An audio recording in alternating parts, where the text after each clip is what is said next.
Now, I thought it'd be good for us to use this opportunity to really go through, because you have spoken at the conference before. Yep. Okay, and Yes. I think what I want to do is spend a chunk of this conversation really talking about what you do for those who don't know. Yep.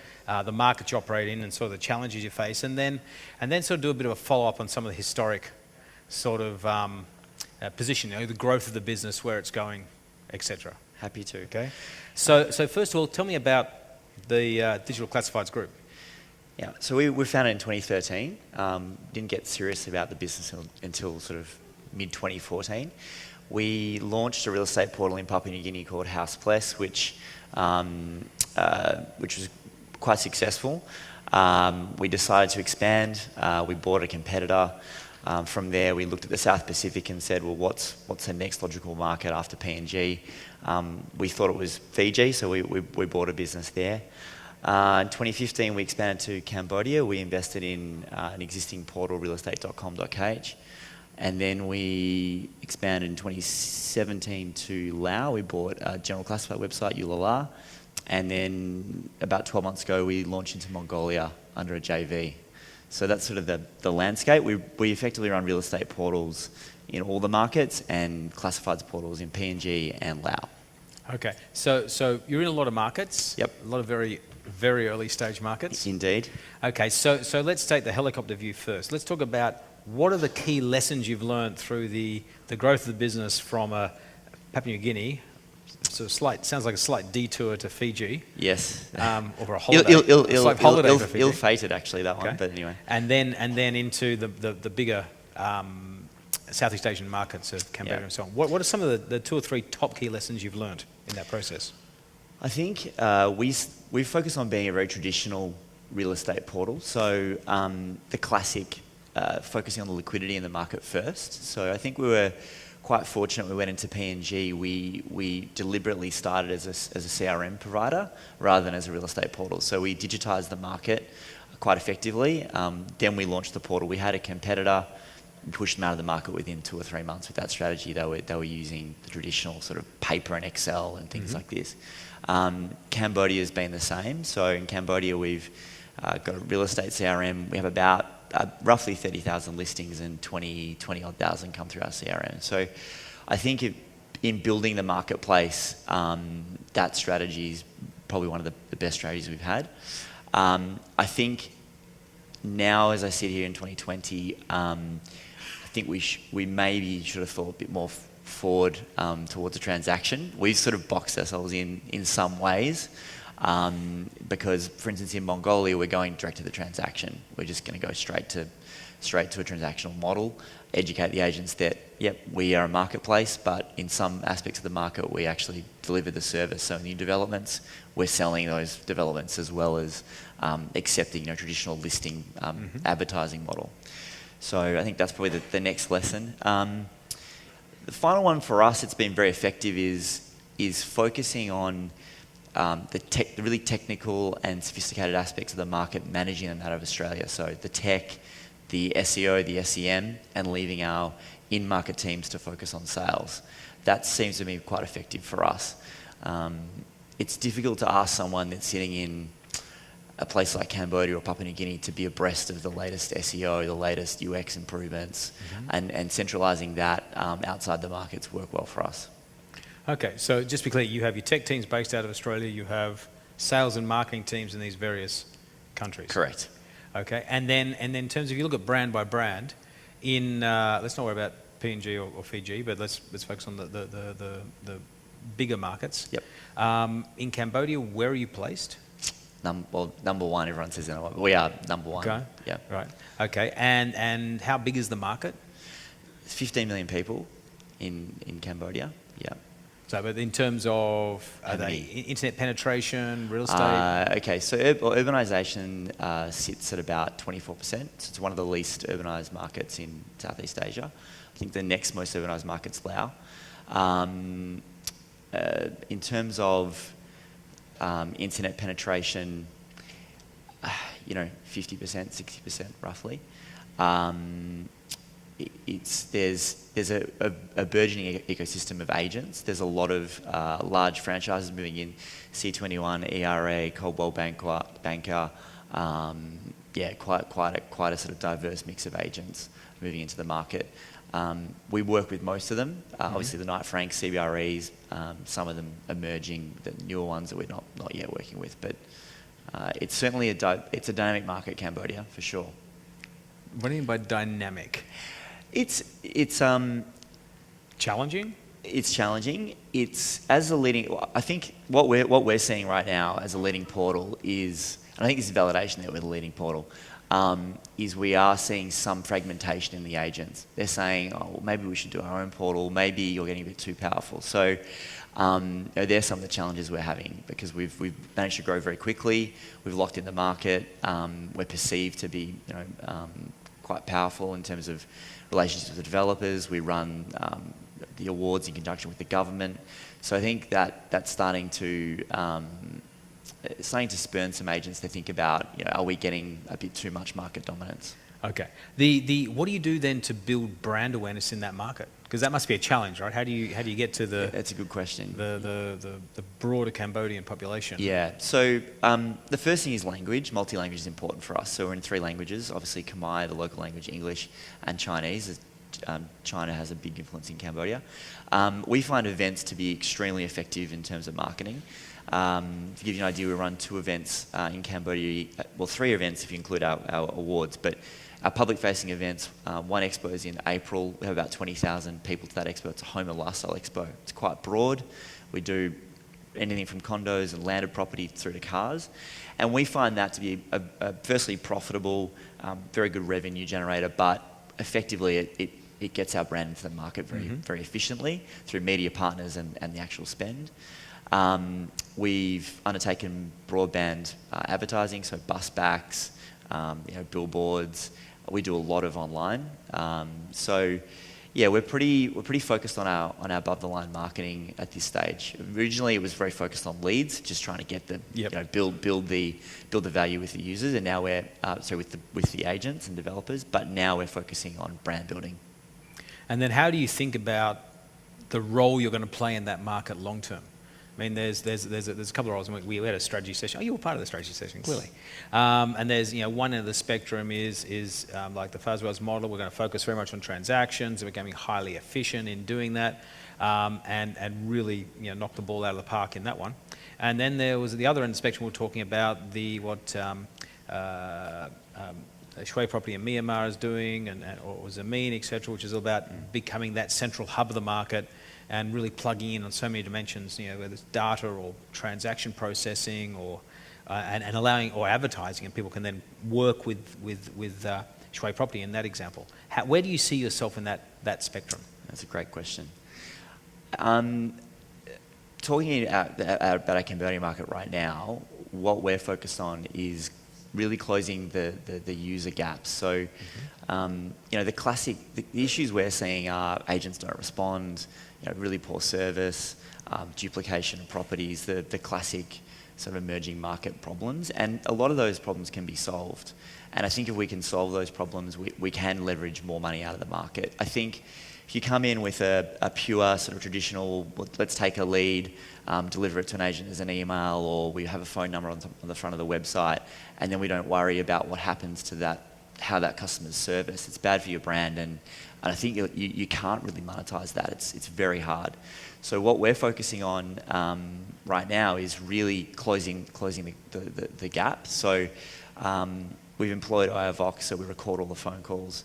We use Sendbird. We actually recommended Sendbird come here to this conference because we've had a lot of success with Sendbird. So our users now, half of our leads come through chat. So when the lead is initiated, the agent gets a push notification. The entire transaction's handled within our platform. They can refer properties into the platform. You can take photos, voice messages. So we're starting to actually see the process, and what we're starting to do now is actually step in where the agent's not performing and starting to fill in the blanks. Yeah. We're thinking now more broadly about our model, and maybe we've got to do a bit more for the agent. Maybe we've got to warm that lead substantially more and potentially say to that agent, well, look, we've done a lot more than just deliver a lead.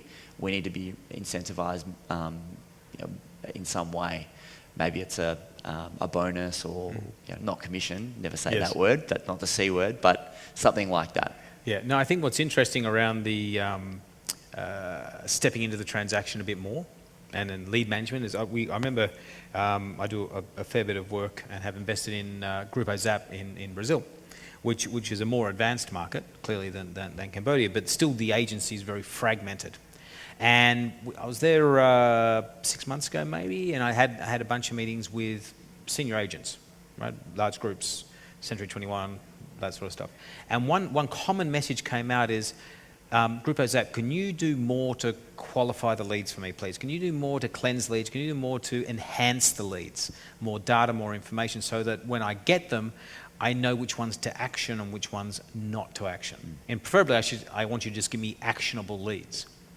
Okay? And what's interesting is that they've built this trust in the market that the industry can come to them and say, look, can you do this for me? Because then I'm allowed to focus more on the role I need to play in the industry. So it would seem that taking that learning and understanding and applying it to your market could actually start to go deeper, and then you start to go more to be like the Zameen's and the Shui Properties of the world in creating a hub for the market. Yep. So you can touch real estate .com.kh at any point, and you can choose how I interact with you. Is that how you are potentially seeing the future? Yeah, definitely. We really think we can value add through technology and process and systems, because typically the agents are pretty unsophisticated. Even the C21s of the world and the Knight Franks, we just know from user experience. So, yeah, we believe the more that we can integrate ourselves into the sales process, the more value we can add, and the more we can extract from the market. So traditionally, we haven't taken a very proactive role, but as we're taking a more proactive role, we're seeing lots of revenue opportunities. Just one example of that is when a lead comes in now, and the chat's initiated, we've got a button that says, would you be interested in chatting with some other agents about similar properties? So a certain percentage of people will click that button, and then we will message our entire network of agents, push notification. Simon is looking for a property with these characteristics, would you like to contact him? We're not yet monetizing that. We've been running that now for sort of a month and a half, getting people hooked on the drug. Yep. But the next step is to start monetizing it. And what's the take up though? What percentage of people press the button? It's unbelievable. Well, that's a good. I've got my marketing manager here. I'm not sure the exact numbers. He might know, but it's material, like upwards of 20%. Right. But what's interesting is the how fast the leads actually get picked up by the agents. The way we currently do it is it's a maximum of 5 agents can take that lead, so it's first in, best dressed, and they are gone within seconds, literally seconds. I was chatting with one of the guys here today, and he was saying that the only lead he's managed to get through that platform, because he's basically a supplier of ours, was at 3 a.m. He saw one and grabbed it, but other than that, they're gone within like minutes. Right. So it seems to be working quite well for us. Right. So just so I'm clear, I'm chatting to an agent about a property. At the end of the chat, says, "Would you like to talk to another person? Another agent with a similar property?" Correct. You go yes. So 1 in 5 are saying yes, more or less. 1 in 4, yep. 1 in 5. Go yes. You then go. And then we anonymize the data and say Simon is interested in a property in this area with this price range, and it goes to our entire network of agents, and the first 5 that click it yep. can take the lead. So then I get spam 5 times. I guess I've asked for it, right? Correct, exactly. Yep. Okay, but what that's interesting is that it's about. And sorry, can we bring up Slido, because there's a question about lead management here. What I think is interesting about that is that it's still a 2.0 model. It's all about how do I get leads and make the leads more robust. And then you're starting to think about with the expos, et cetera, starting to move into the 3.0 and the 4.0 model, because you're about putting yourself at the center of the industry. And I think that's where, in your sort of markets, it's where the real value can be released, where everything has to, you've got to talk to realestate.com.kh for X. It doesn't matter what X is, I've got to talk to you. Yep. Right? Whether I'm a developer, whether I'm a renter, whether I'm a landlord, whether I'm a Absolutely. And to that point, we invest a lot in thought leadership huge amount of content marketing. We have probably have the most comprehensive guide to investing in Cambodia, pretty full stop, not just in real estate, but 60,000 word document that we release every year, and it's all about being the central hub. And we just bought a website, for instance, B2B Cambodia, which is basically a guide doing business in Cambodia. So we acquired that site, and we'll start to integrate some of our content onto that. So yeah, we are trying to be the central resource. Okay. Why would leads go through your in-house chat instead of WhatsApp? Yeah, that's a good question. Isn't WhatsApp a lot more natural for consumers? So the way it works is it's exactly like LinkedIn. So you can see whether someone's online or not if they actually have the app and they're logged in. You can initiate that chat immediately through the site. So WhatsApp is great, but our platform is instantaneous. Whereas with WhatsApp, I don't know whether or not you're going to pick up the phone or not.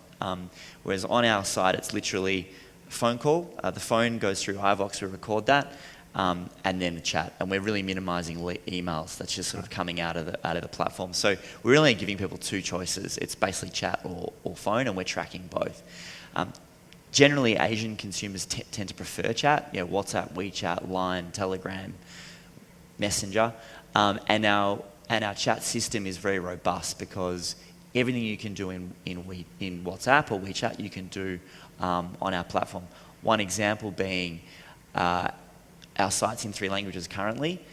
If you have an agent that's an English speaker, I'm a Chinese inquirer, you have the English app, obviously I have the Chinese app, the conversation is fully translated end to end. So an agent can effectively deal with a consumer in any language, any of the 3 languages. So there's some real value adds in our chat experience, which makes a lot of sense. So then let's sort of then take a detour to Laos. Tell me about Laos and what you're doing there. Okay, so Laos, we bought the leading general customer website, Ulala. We also have a real estate portal, Barn Lao. We're focusing on the classic areas, so cars and real estate at the moment. Jobs is probably a third. And we're just really slowly building the market. We're heavily leveraging events. So we've got an event that was supposed to be in March but moved now to April due to coronavirus concerns. There's been no reported cases in Laos, don't worry. But that was the word reported. Yeah, right? Reported, exactly. So we're building the market. And we've learned from our, not necessarily mistakes, but we're anticipating future models. So the engagement model with agents there and developers is we are taking commission. Similarly with cars, we're looking at brokering cars. So we're trying to move more directly to that 4.0 model. Because we see that's where the market's going, and because we're starting further along in time, we can educate the market as to where we want to actually engage from the start. So that's our strategy in Laos. Okay, and how successful has that been? You said you bought the market leader there? Yes. Right. And what's the competitive landscape look like? It's not very competitive, which is good. It's a place we like to be, where it's not competitive. There's a few people that have had they've got presence websites. So Dot Property's got a website. There's a cars portal there, but there's no one on the ground. Mm-hmm. And you have to be on the ground. So we've got a team on the ground. That market, it's an interesting country. Obviously, it's a communist country. So there are some complexities in dealing with the government. There's lots of licenses. For instance, to do a show, you can't just sort of rent out a ballroom and away you go. You've got to go through a particular process. So we're building the market, and we're in a fortunate position where we don't have a huge amount of competition. Yeah, well, it sounds like it's one of those markets where if you do the hard work up front and you understand how the government works, you form the relationships, you get in with them, you then sort of build a natural moat around your business. Absolutely. Cambodia is the same. Okay. And then Mongolia. Tell us about Mongolia. So Mongolia is a joint venture with the largest conglomerate in the country. They own they own a listed mine in Hong Kong. They own the biggest telco. They have a large property development arm. So we partnered with, they basically came along here a couple of years ago, you might remember, and stood up here, interviewed Yes. one of the guys, and they said, we were looking for a joint venture partner. And they spoke to lots of people and ended up partnering with us. So that market, we're following the same playbook. We are rolling out CRM. We've focused heavily on new development, so we're really starting the 4.0 model. So we've effectively built a really good new development portal, and we're doing the transactions. So we're actually handling the leads, closing the deals, and taking commission in that market. So it's very much an online tech-enabled brokerage model in that market. And how many transactions are you doing? That's a good question. We've only been we've been live for eight months now, Yeah. and we're sort of getting to sort of 4 or 5 a month. Okay. Mark. Yeah. So And are you only selling their properties? yes, yeah. Oh no, not purely their properties. Also other developers in the market. Right. Yeah. So the objective is to create a developer portal, fill it full of developments, market it, Yep. drive leads, and then you have the sales team. Yes, correct. And the reason we've done that is we want to get profitable quickly, start with at least cash flow break even. There's not really there's no competition in the agent space. Our experience has been in building classic real estate portals is the huge cash burn for a long time on the advertising model. So we just wanted to go where the money was as quickly as possible to try to minimize burn and get to profitability. How do you think you'll go? Are you going to start taking that model and Across go other markets? back down Definitely. through Laos and Cambodia? Cambodia for sure. We've made an investment in a tech-enabled brokerage in Southeast Asia, and we will roll out that model into Cambodia and Laos, the markets for sure. And I think in the long term or medium term, they may be one business, but I think in the immediate future, we'll probably run dual. Obviously, have Cambodia Real Estate Portal, for instance, but we may have another website that is more a pure tech-enabled brokerage. Yes. But it'll get favourable treatment from the Well, maybe. from the port. Would you'd be crazy not to? Yeah, Right? that's correct. Yeah, you have to do that, right? Some questions here because I think they're quite interesting. Why are you moving away from emails on your platform and keeping to only phone and chat options?